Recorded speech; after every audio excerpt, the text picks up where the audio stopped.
All right. Good morning, guys. Um, Here is what you are doing for the week, and this is one thing that I think you guys are missing. You're not reading this. All right. So the first thing that you need to do is read the directions. You have three assignments this week. The first one is the art project. The second one is reading plus, and the third is always no red ink. Okay. You will always have reading plus and no red ink. So do not forget that. All right. Now, what we're going to do is we're going to go through the example. All right. The directions and the example. This week, you are analyzing art. Okay. So we gave you guys some pieces to choose from. Only choose from those, please. Please do not message me asking if you guys can choose another art piece. Just choose from the ones provided. All right. You're going to look at the painting, you're going to analyze it, you're going to cite details, and then you're going to transform your own painting, all right, and recreate it in your own way.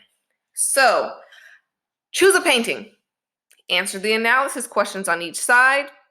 Once you complete it, make sure you recreate it to the best of your ability. So you're going to take a picture of yourself recreating it or something in your household, whichever is fine. All right. Here are some words that you should know. So the first thing is mood, and we've been going over this for the past couple weeks. Mood is how the readers feel about the subject, okay? Usually it's an adjective. The foreground is the part of the image that is nearest to the front, so closest to the front, and then the background is the image that is found behind the objects in the foreground, okay? And then, of course, there's questions to think about when analyzing any type of image. All right, so here's our example, and this is kind of what you guys will see. Here we have the story behind the painting. All right, now this is called Madonna and the Child. Madonna is usually the Virgin Mary. And it says what is happening in the foreground. As you can see, we have a white woman with a white baby. In one hand, the baby is pulling on her clothes, okay? Now, because we know kind of the history of the Virgin Mary and Jesus, we can assume that that has something to do with this. It says, what is happening in the background? The background has some type of structure building in the back. However, it's just one color. It blends in. All right. And then, of course, there's a black slate. You're just telling us or telling me exactly what is in the foreground and exactly what is in the background. Keep it simple.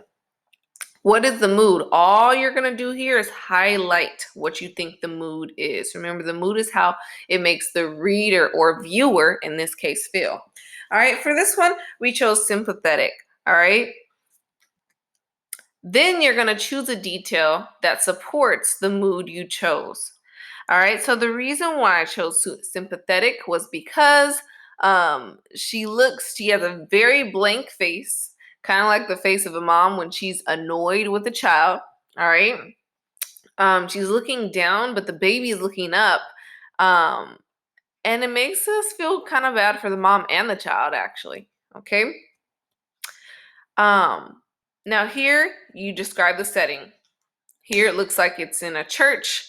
It looks like it's in the early 1200s, and you can feel free to do some research on your painting as well.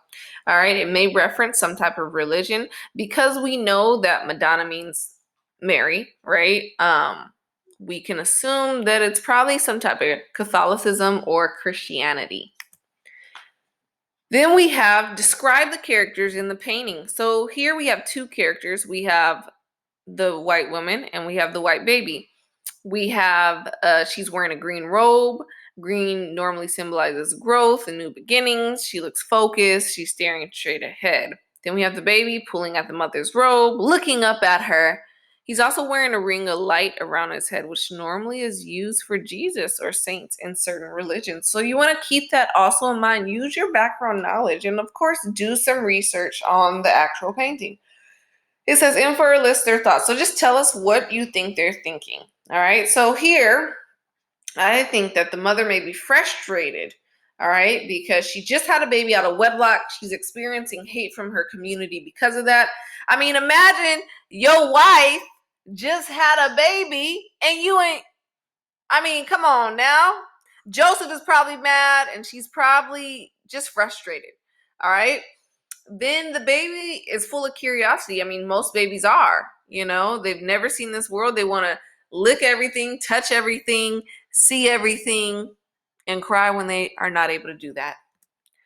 All right, now, who is observing this person or scene? You want to think about who would be looking at this scene. All right, so the person that I chose was God. He created that baby. He gave Mary the blessing of Jesus. All right, and then who's the person watching as what are they thinking?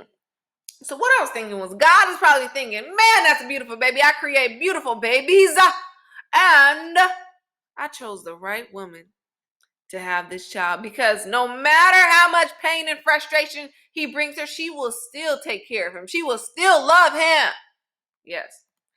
Now, this is the not last slide, but we're very close. It says, what can you infer just happened? So you just want to think about what happened before this painting was painted, right? And I'm talking about what happened with the characters in the actual scene. So we can say the baby was crying, the mother had to pick him up to get him to stop crying. It's very simple. All right, what can you infer happened right after this moment? We can say that she probably fed the baby, gave him to her husband Joseph to put to sleep. All right, be creative, make it up. All right, there's no right or wrong answer specifically for these two questions. Okay, just be creative. All right, what is the conflict? It can be internal or external. Okay, so the mother is facing both an internal and external conflict. All right, she's thinking, she's frustrated, right? So that has to do with her. And then of course the baby is an external conflict because it's crying or it's pulling on her clothes.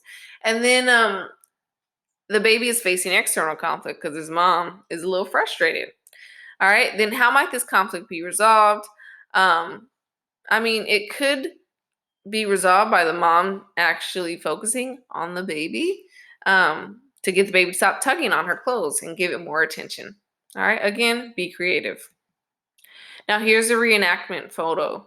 We have, of course, Madonna and the child, and then we have this woman and the dog. All right, so be as creative as possible. She has a towel around her head. Obviously, she's not going to have the same stuff in the photo. And she changed it up with the dog. Now, this is the last slide. What did you have to transform when you reenacted the painting? So what this lady had to do was she had to change the child because she didn't have one. She had a dog. All right. So she had to also improvise the clothing because obviously she didn't have anything with a hood. So she used a towel instead. Again, be creative. If you don't want to be in the picture, use your dog toys. Use the things around your house. Use your baby sister's Barbie dolls. Okay? Do you. And then how do you think these transformations affect the overall mood of the painting? All right. So I think they change because it makes it more comedic. It makes it funny. Like, this lady brought a dog. That dog ain't no baby. All right. So it makes it definitely lighthearted and more fun because people like me see dogs as their babies. All right. I just literally had to give my dog a treat. It's his birthday today. You know what I'm saying? Anyways, if you guys have any questions, comments, or concerns, please feel free to let me know.